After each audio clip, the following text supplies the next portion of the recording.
చంద్రహాసన ఆ పరంగా కష్టపడి పైకి వచ్చింది కాబట్టి ఆయన ఇప్పుడు చిన్న సినిమాలు తీసే హీరోలు మొత్తం పాపం కష్టపడి మొన్న ప్రేమ కడలి అని కొంతమంది తీసారు కుర్రోళ్ళు వచ్చారు పాపం ఆ అబ్బాయి ఆ హీరో అంటే కోవిడ్ పోయి డబ్బులు సంపాదించుకొని వచ్చి ఆ సినిమా కోసం సినిమా మీద ఉండే పిచ్చి ప్యాషన్ ఇప్పుడున్న పిల్లలకి ఇండస్ట్రీ మీద నేను కూడా ఒక క్యారెక్టర్ చేయాలి నేను హీరోగా ఉండాలని అంత పిచ్చి మీద తల్లిదండ్రులు కూడా వాళ్ళు చెప్పినా వినకుండా కష్టపడి సంపాదించుకొని కోవిడ్ పోయి జూనియర్గా చేసి మళ్ళీ సినిమా తీసిండు దానికి నేను కూడా పోయినా మాట్లాడినా వాళ్ళు కష్టపడి అంతమంది పిల్లలు అంత జాగ్రత్తగా ప్రతి వాళ్ళని పిలుచుకొని వాళ్ళ సినిమాను అయితే బతిలాడి ప్రమోట్ చేసుకుంటారు ఈ చంద్రహాసనకు అంత కష్టం లేదు కదా వాళ్ళ నాన్న తెచ్చిన పేరు ఉండబట్టే కదా ఆయనకు అంత కష్టం లేకుండా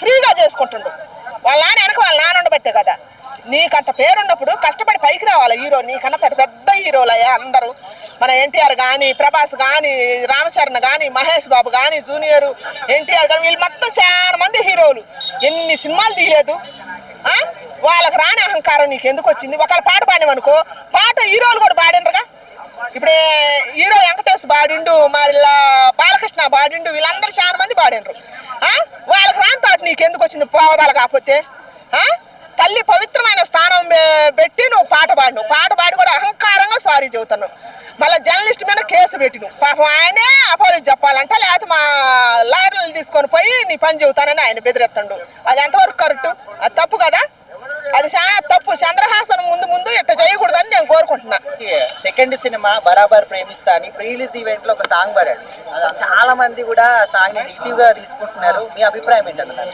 అన్న సామాన్యుడికి ఓకేనా కొద్దిగా తాగుబోతు బ్యాచ్ ఉంటారు చూసావా అట్లాంటి వాళ్ళకి మిడిల్ క్లాస్ ఉంటారు చూసావా ఏది కొద్దిగా బాగా ఎవరి మీద ఒకటి కోపం బీపీలు ఉంటాయి చూసావా వాళ్ళకి ఆ పాట నచ్చిందన్న ఓకేనా తిట్టుకుంటా కానీ ఏదైనా కానీ ఆ పాట ఏంటంటే పొద్దున ఆటోలో వెళ్ళాను వేరే చోటకి వెళ్తే కూడా ఆ పాట వినపడింది అమ్మ ఇదేనారు నాయన అని వినాలనిపించింది ఒక రకంగా ఆ పాట అట్లా హ్యాపీనెస్ ఇచ్చింది కానీ ఆ స్టేజ్ మీద ఆయన పాడటం కొద్దిగా మైనస్ అయింది దానికి తగ్గ అర్థం చెప్పలేదు ఆ పాటకు తగ్గ ఎవరిని ఇవ్వలేదు ఒక రిపోర్టర్ అడిగిన ప్రశ్నకి సరైన సమాధానం చెప్పకుండా రిపోర్టర్కే వార్నింగ్ ఇచ్చేంత ఏంటంటే ఒక ఉంటది కదా ఏదో ఈ స్టేజ్కి వెళ్ళిపోయావు నన్నెవడు ఎదురుతాడులే అనే ఫీలింగ్ లో ఉండి ఒక్కసారిగా కింద పడిపోయాడు ఇప్పుడు ఆయన పరిస్థితి కింద పడినట్టే కానీ బయటకు వచ్చి ఎవరైనా ఇవ్వాలి సినిమా మళ్ళీ ఏదైనా సూపర్ హిట్ కొట్టాలన్నా కానీ ఆ సినిమాలో స్టోరీ ఉన్నా కానీ సినిమా స్టేజ్ చినక్కుండా ఉండాలన్నా కానీ సినిమా విడుదల చేసే టయానికల్లా ఆయన ఏదో ఒకటి ఎవరైనా ఇవ్వాలి కంపల్సరిగా. కొంతమంది ఏమంటున్నారంటే ఆ స్టేజ్ మీద పాడినప్పుడే మీకు తప్పు అనిపించినప్పుడు అక్కడే రియాక్ట్ అవ్వకుండా ఒక 2-3 days అయిన తర్వాత రియాక్ట్ అయ్యేది కాంట్రవర్సీ చేయడం ఎంతవరకు కరెక్ట్ అని చెప్పి ఎవరు బాధపడలేరు. ఇప్పుడు అక్కడికి వెళ్ళారు చాలా మంది హీరోలు కానీ పెంపుకులు వెళ్ళారు వాళ్ళు కూడా వాళ్ళ కామెంట్లు చేస్తున్నారు అలా చేసి ఉండకూడదు అని చెప్పేసి అలా డైరెక్ట్ గా చెప్పలేరుగా. అంటే ఎక్కువగా పొగడు స్టేజ్ మీదకి వెళ్ళాలన్నా కూడా వాళ్ళకి బాధ వేసిందనే మూమెంట్లు వాళ్ళు వీడియోలు విడుదల చేసి బయటకు చూపిస్తున్నారు. అదే ఉదాహరణ. నీకు బయటకు డైరెక్ట్గా చెప్పలేరు కదా. ఇప్పుడు మహాన్ ఏదైనా అనలేంగా కానీ ఆయన ఎవరైనా ఇచ్చినట్టయితే ఆ పాట గురించి చాలా బాగుండేదని మేము అనుకుంటాం. ఇప్పుడు ఇలాంటి కూడా చాలా మంది నన్ను ట్రోల్ చేశారు, పచ్చి బూతులు తిట్టారు. అప్పుడు లేని బూతులు ఇప్పుడు ఎందుకు గుర్తొచ్చాయి? ఒక పాటలో ఒక 30 సెకండ్లు పెట్టినందుకు ఇప్పుడు అంతగానో అదవుతుంది, నన్ను అర్చేస్తున్నారు. కరెక్ట్ ప్రశ్న అడిగావు. ఓకేనా, నువ్వు అడిగిన ప్రశ్నకు సమాధానం ఏంటంటే అక్కడ నిన్ను ఒక రిపోర్టర్ ప్రశ్న అడిగాడు చూసావా, ఆయనక పొగరకు చూసావు, ఆయనకు వార్నింగ్ ఇచ్చావు, నీకు అదే మైనస్ అయ్యింది. మరి అట్లా మీడియా ముందుకు వచ్చేసి నువ్వే ఓన్గా అంత పెట్టేసి నువ్వు చేస్తావు ఎంత రాంగ్ అది. అసలు సమాధానం చెప్పు. నా పార్టీ ఇది అబ్బాయి, నా బూతులు ఇవి ఉన్నాయి, ఆ బూతులకి ఎవరిని ఇది అని స్ట్రాంగ్ గా చెప్పు. అరే ఏమో స్ట్రాంగ్ గా ఉంది అబ్బాయి అని ఒక మూమెంట్ ఉంటుంది. పక్కన కామెంట్ పెట్టినా కానీ ఎదురు కామెంట్ పెడతారు, నీకేం తెలుసు అబ్బాయి అని. అర్థమైందా? తెలిసేటట్టు నువ్వు చేయలేకపోయావు. ఒక్కసారిగా కింద పడిపోయినట్టు సినిమా ఇచ్చావు. నేనే పెద్ద కొండను అన్నట్టు చూసావు. ఏమైంది? కొండ పగిలింది. ఇప్పుడు ఏం చేయలేని పరిస్థితి అంతే. ఇప్పుడు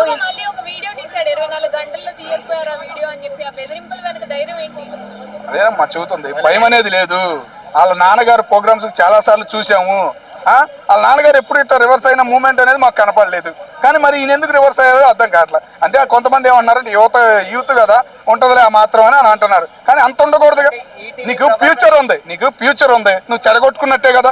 నువ్వు 100 ప్రశ్నలు వేస్తారు. ఏ రోజు సినిమా వాళ్ళు ప్రశ్నలకు సమాధానం చెప్పి లేదా పక్కకు పోవడం తప్ప ఇట్లా రివర్స్ వార్నింగ్ ఇచ్చినాడు ఏ హీరో లేడా? ఎవడున్నాడు? ఒక్క హీరో పేరు చెప్పు నాకు. ఎన్టీ రామారావు కాలం నుంచి కూడా ఒక్క రిపోర్టర్కి వార్నింగ్ ఇచ్చినాడు ఒక్కడు లేడు. మరి అంటే ఇప్పుడు మీరేమంటున్నారు, వార్నింగ్ ఇవ్వాలి అని అంటున్నారా? వార్నింగ్ ఇవ్వడమే రాంగ్. ఆయన పాటకు సమాధానం చెప్పాలి. ఇలా ఉంది పాట, దీని గురించి నేను పాడాను, ఈ పదాలు ఎట్లా ఉండయి అని ఒక వివరణ ఇచ్చినట్టయితే ఎంత బాగుండేది ఆ స్టేజ్ మీద. వచ్చిన వాళ్ళైనా ఆనందపడేవాళ్ళు కదా. ఇప్పుడు వచ్చిన వాళ్ళు కూడా నేను బయటకు వచ్చి బండబూతులు తిడుతున్నారు ఓపెనింగ్ చెప్పాలంటే, మరి వాళ్ళని కూడా నువ్వు వార్నింగ్ ఇస్తావా? ఇవ్వలేవుగా మరి.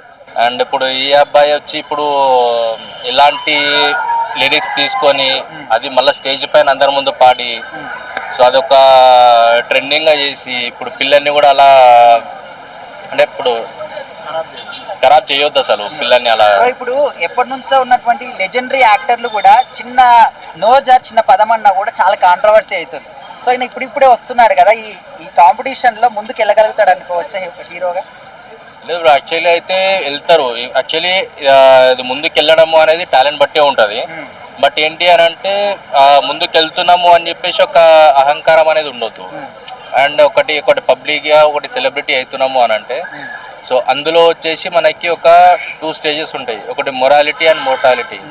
సో మొరాలిటీ వచ్చేసి మీకు మనం ఏదైతే మాట్లాడతామో 10 మంది ముందు, సో దాంట్లో అట్లీస్ట్ ఒక మనిషి కన్నా మనం ఇన్స్పైర్ చేస్తాము. అది మనకి కూడా తెలియదు. అది ఎవరు ఇన్స్పైర్ అవుతారు, ఎవరు పట్టించుకోవడం మనకు కూడా ఐడియా లేదు. సో బట్ మనం మాట్లాడే ముందు ఏదైనా కూడా మనం కరెక్ట్గా 10 మందిలో ఉన్నప్పుడు ప్రాపర్గా మాట్లాడాలా, అండ్ అందరికి యూజ్ అయ్యేలా మాట్లాడాలి, అండ్ అందరికీ కొంచెం ఏదన్నా మంచిగా నేర్చుకునేది మాట్లాడితే బాగుంటుంది అనేసి నా అభిప్రాయం.